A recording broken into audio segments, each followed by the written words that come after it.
So they have Friday update sales. They don't have any sales for the Hitman's Bodyguard, but the critics can say goodbye to any legs of In the Heights. The movie dropped 73% on the second day on the second weekend. I know all the YouTubers are gonna be talking about this Yellow Flash, the Quarterine, or all the rest of the people who are in that Phantom Menace group. This movie is gonna drop 73%. And I said this movie was not gonna might not do that well, but the critics will say, "Oh my God, you're in the Heights will make $20 million first weekend." But might not even reach $20 million even in its second. It might very pass $20 million in its second weekend. This was a movie that they are saying that was going to save was going to provide the box office. Yes, the box office is coming back. You look at sales of Conjuring, The Devil Made Me Do It, and of course sales of The Quiet Place Part 2. And sales of Fast 9 when that comes out is projected to gross 50 to 65 million. I think my frame is 45 at the absolute lowest, and at the absolute highest will be 70 million for Fast 9. Fine. But either way, Fast 9 can pass $100 million at the box office, so it'll still be pretty huge. I think Fast 9 likely goes $150 million to $200 million domestically and 500 to 600 million worldwide. Not as big as it used to be, but it's still a step in the right direction for the box office. Because yeah, China had they were covered box office, but not America. And yeah, there's also the whole controversy of that movie, which did damage that movie's box office ratings and potential. But In the Heights just tanked at the box office. A $73 million drop is not good for the movie. Okay? It is not good for the movie at all. In the Heights is not, it's performing absolutely abysmally internationally. The movie's performing absolutely abysmally internationally. And also, you got the legs here. It's performing absolutely abysmally legs wise. If you go, people will say, oh, it might do well because The Greatest Showman did well. Okay, The Greatest Showman will release on the holiday release. Okay, release on the holiday release. It did not release in the middle of summer. We'll have to compete with all these big blockbusters. Okay, like A Quiet Place and other movies like Hitman's Bodyguard and of course Fast 9. Okay, if we could compare it to The Greatest Showman. Okay, here. The Greatest Showman had better legs than In the Heights. By the time The Greatest Showman reached the second Friday, it was at 38 million. Okay, 48 million. It released during a holiday release.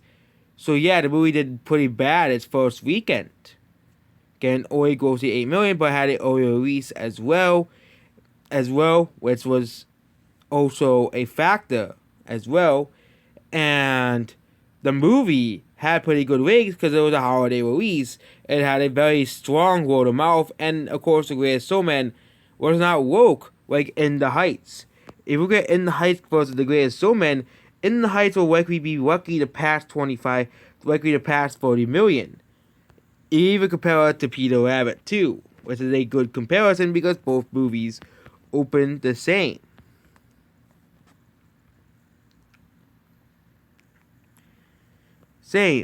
And Peter Rabbit opened the same. Yeah, so Peter Rabbit was doing this amount here. Here it goes 10 million. Peter Rabbit is doing like every other abysmal, pretty bad, mediocre, is doing pretty much the same as any other sequel to a mediocrely received animated movie. I'm not gonna call it animated movie because I give up. You guys win. It's an animated movie, okay? But animated movie or CGI movie or just mediocre movie. Any sequel to a mediocrely received movie by the fans is not gonna do that well. That's why I say Sonic 2 will do well, but not Peter Rabbit 2. Because Peter Rabbit 2, these are just abysmal numbers, okay? Because and I think Sony was preparing for that because they knew in 2019, Angry Birds Movie 2 underperformed as well. But Peter Rabbit, unlike In the Heights, is very likely because of the international box office to make back its money, unlike In the Heights. So regardless, Peter Rabbit is projected to make money, regardless, because of the international box office and the Chinese release date. Yeah, but Peter Rabbit and In the Heights are doing very similarly to each other. Okay, that's why I said it's the best comparison right now. But Peter Rabbit has not had its box office total updated yet on the numbers. First, but then again, we're only talking about the movie In the Heights, not Peter Rabbit. And now we have the box office mojo listing, and they have Peter Rabbit at, yeah, they haven't updated that either.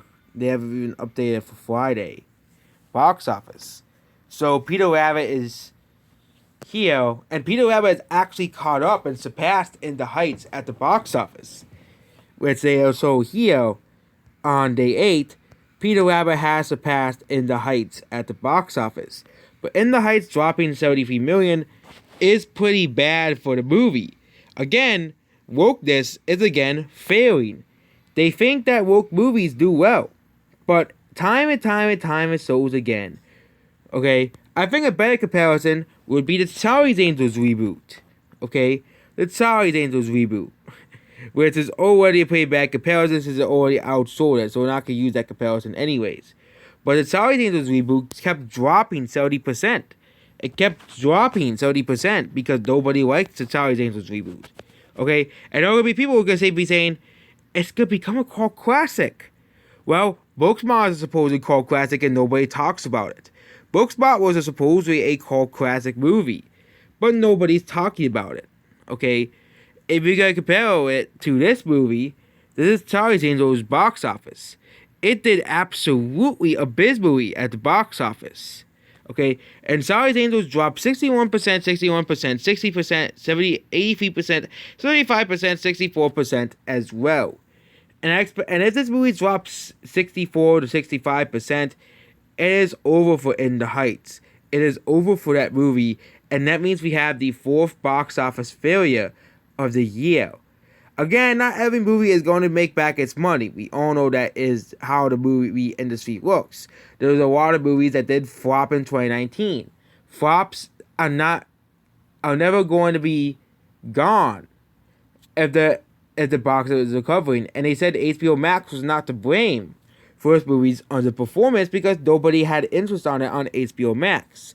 We can compare it to the movie Booksmart as well, which was a movie that the critics loved but nobody cared about because no one went to go see it.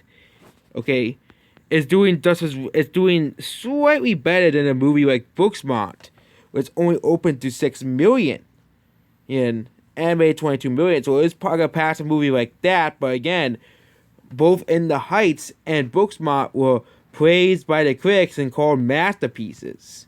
Okay. But apparently In the Heights will outsell Booksmart regardless. But both movies are being called classics because nobody wants to see the movie. Maybe if we made a good movie with a good storyline that does not pander towards woke interest groups, we wouldn't be here with movies like In the Heights, movies like Charlie's Angels. We would have less box office failures if most of these movies weren't woke. So the saying Get Woke, Go Broke continues this year as, the only non-woke movie that bombed was Mortal Kombat. I don't know about why in The Last Dragon that movie's woke or not, but the other 2 movies, Cruella, was basically a female power fantasy, and In the Heights, which is basically, oh my god, look at how great we are because it's diverse, blah, blah, blah, blah, blah. Instead of advertising a good story, just advertise, oh my god, diversity people, buy a movie, and that doesn't work in this day. That doesn't work anymore. People are starting to see through the idiocracy of Hollywood. That's why movies like Sonic did much better than Turds of Prey at the box office. And that's why we're seeing movies like A Quiet Place Part 2 do much better. I don't know how woke Fast 9 is, but if Fast 9 is another woke movie, expect that movie to go down the drain. But apparently, the movie has only made $230 billion worldwide, which is pretty good for a movie that only has an international release. And most of that, of course, coming from China, which is at 214 million worldwide, and has been updated as of 6/18. But another movie that isn't really being saved by China is Cruella. I read into the Chinese release date of Cruella, but it seems that nobody is watching it, and the wigs are not as great as Disney would have liked it to be. It's just performing average. It's performing similar to movies like Doolittle at the box office, and in China, it's doing abysmally there. So China isn't really gonna save Cruella at the box office, and most of the international markets are basically becoming done with Cruella. Well, and yeah, like places like Germany hasn't really had a wide release in Germany yet, or Italy. Though it has a wide release in Italy, but it hasn't really had a wide release in Germany, or even had a release in France yet. But considering how it's underperforming in most markets, Cruella, regardless, is going to be a box office flop, likely to lose $50 million at the box office. This at the end of the day, they're likely to lose $20 to $30 billion, not $50 million. But if the budget is truly $200 million for Cruella, then Cruella is nothing but a big massive flop. And if the more blockbusters come out, Cruella is going to be left in the dust. F9 is coming out next weekend, and F9 is likely going to destroy Cruella's chances of making $100 billion domestically.